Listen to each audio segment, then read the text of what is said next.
kamu tuh jangan diplesetin nama tokoh atau pangeran. Apalagi dia wali. Jangan jadi bahan candaan.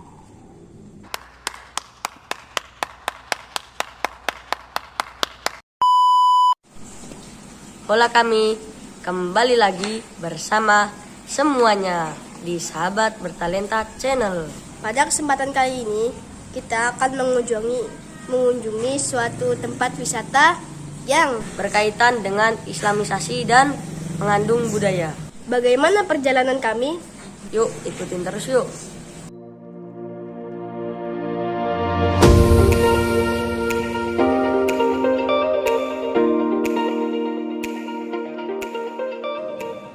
Nah sahabat, inilah awal perjalanan kami yang berkunjung ke salah satu tempat yang terkenal di Jawa Barat, khususnya di daerah Cirebon. Bahkan hampir seluruh Indonesia loh yang tahu akan tempat ini.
Assalamualaikum warahmatullahi wabarakatuh. Kembali lagi bersama kami di Sahabat Bertalenta Channel. Kali ini kita akan mengenal wisata alam yang paling terkenal di Cirebon nih kawan-kawan, yaitu Giri Toba. Nah, saya Karaka bersama dua sahabat kita yang bernama Ibsah dan Nifla. Nah, nanti selanjutnya kita akan masuk ke dalam nih ke Giri Toba. Nah, selanjutnya kayak gimana? Ayo kita sama-sama masuk ke dalam.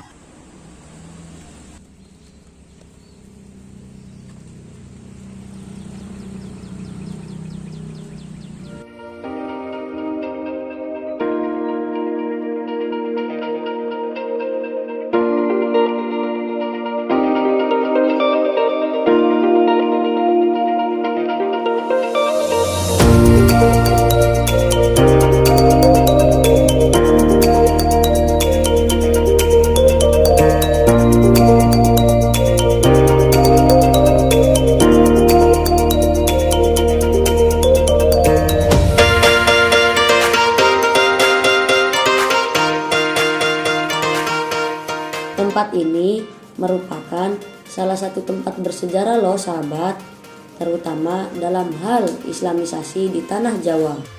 Berdasarkan informasi yang kami dapatkan dari Arsip Dinas Kebudayaan Pariwisata Pemuda dan Olahraga, bahwa dulu tempat ini bernama Giri Toba, yang dengan seiringnya waktu kini berubah nama yang dikenal sebagai Plangon.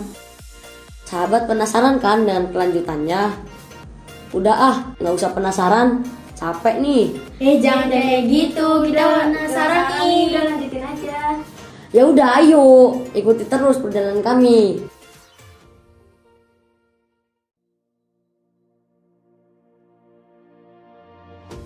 Nah, ini dia nih penampakan di atas. Bersih sekali loh sahabat. Bahkan kami hampir tidak menemukan sampah non-organik loh di atas ini.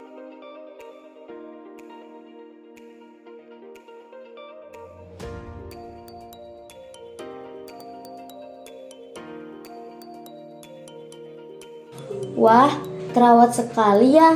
Nah, tapi setelah kami lihat-lihat, ternyata ada beberapa bangunan yang tidak terawat, seperti tower air ini sahabat.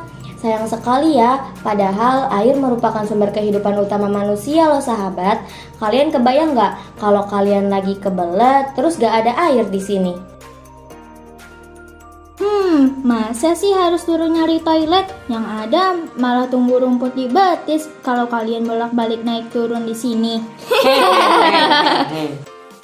Oh iya, harapan kami semoga kedepannya Keraton Kanoman selaku pengelola Pelangon lebih memperhatikan pengelolaan wisata Pelangon. Kalau yang ini tempat peristirahatan. Peristirahatan kali. Aduh, peristirahatan. Keseleo mulu nih mulut. Maksudnya ini tuh tempat peristirahatan para pengunjung. Nah, ini nih merupakan pusat dari Pelangon yang dulunya digunakan untuk rapat oleh para anak raja dalam hal islamisasi di tanah Jawa.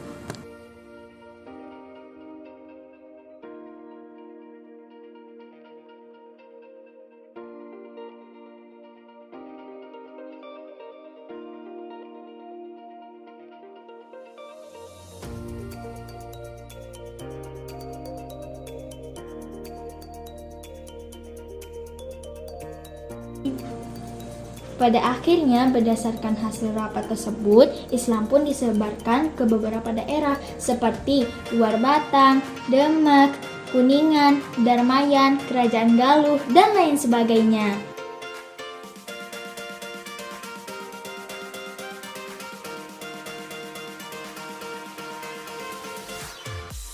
Sekarang, pusat Pelangon ini lebih dikenal sebagai altar makam Pangeran Panjunan dan Pangeran Kejaksan.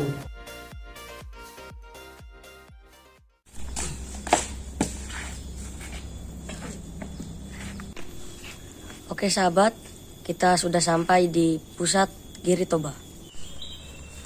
Dan kita akan berbincang-bincang seputaran Giri Toba bersama Kak Raka. Kak, ini sejarahnya gimana? Nah, jadi ini itu kenapa bisa disebut Giri Toba? Giri Toba itu sebenarnya nama sejarahnya atau nama zaman dulunya yang sering disebut-sebut Giri Toba. Nah, kalau sekarang atau sejak beberapa puluh atau ratusan tahun yang lalu, di sini tuh udah disebut dengan Pelangon atau yang biasa disebut dengan Pelangon ini udah dikenal di mana-mana. Bahkan di seluruh Indonesia udah dikenal Pelangon. Nah, jadi nama aslinya itu Giri Toba, tapi sering disebutnya itu Pelangon. Jadi Giri Toba itu hanya nama sejarahnya. Nah, ini adalah makam Pangeran Panjunan dan Kejaksan. Makam aslinya mungkin bukan ada di sini atau di tempat lain. Ini hanya sebagai bukti bahwa adanya Pangeran Kejaksan dan Panjunan. Nah, jadi bukan rekayasa, tapi nyata adanya Pangeran Panjunan dan Kejaksan ini. Kak, saya mau nanya, makam aslinya Pangeran Panjunan dan Pangeran Kejaksan di mana sih? Nah, kalau makam Pangeran Panjunan dan Kejaksan itu kayak yang tadi kakak bilang, ya nggak tahu di mananya, mungkin ada di suatu tempat tapi yang kita nggak tahu. Jadi ini hanya sebagai buktinya aja kalau Pangeran Panjunan sama Kejaksan itu ada. Jadi bukan berupa kuburannya, hanya berupa makamnya atau jejaknya aja. Kak, kalau nama aslinya kakak siapa? Kalau nama aslinya Pangeran Kejaksan siapa? Nah, kalau nama asli Pangeran Kejaksan itu Syekh Abdurrahim. Nah, itu nama aslinya yang biasa kita sebut dengan Pangeran Kejaksan itu kenapa sih? Karena dia itu menjadi sosok pemimpin di daerah Kejaksan atau di daerah kota Cirebon yang ada di daerah kota lah. Nah, itu kenapa bisa disebut sebagai Pangeran Kejaksan? Itu karena itu. Kalau nama pangeran ini siapa? Kamu tuh jangan diplesetin nama tokoh atau pangeran. Apalagi dia wali. Jangan jadi bahan candaan. Iya maaf.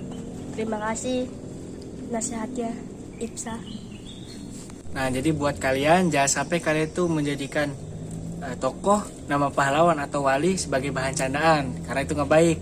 Kalau nggak ada mereka, kalian nggak akan seperti ini sekarang. Makanya kalian jangan sampai jadikan bahan candaan mereka.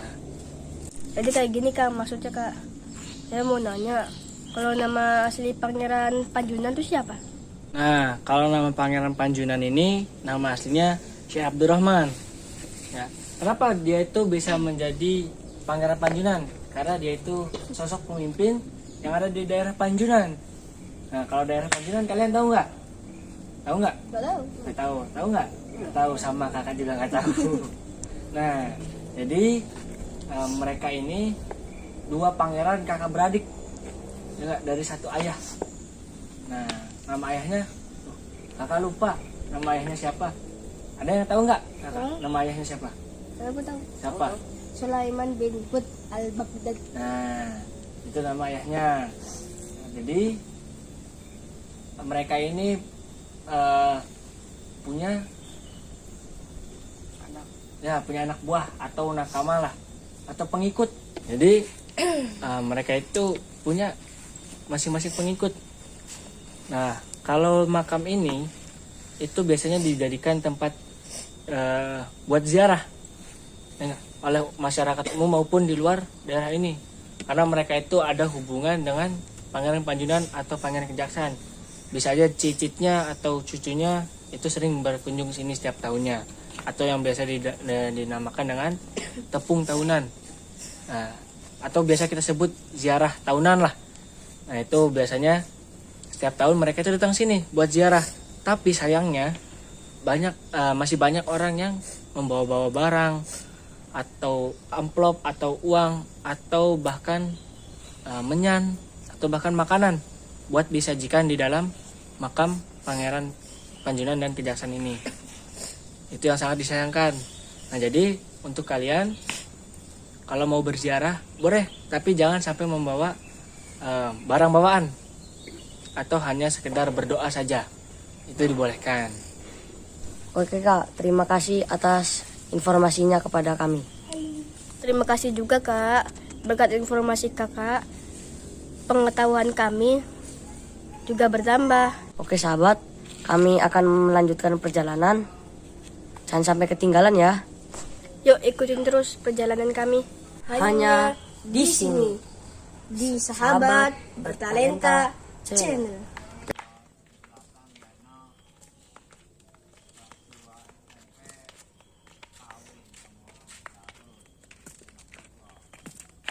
Oke sahabat, kami akan mencoba berinteraksi. Dan kami akan mewawancarai salah satu warga yang kami temui di sini. Jadi kita ada sedikit pertanyaan bersama warga di sekitar sini. Yang pertama, bagaimana sih pendapat Bapak tentang wisata Priangun ini? Pendapat Bapak? Saya belum tahu ya. Yang tahu bapak saya sih. Wait a minute. Yang tahu bapak saya sih. Yang tahu bapak saya sih. Yang tahu bapak saya sih.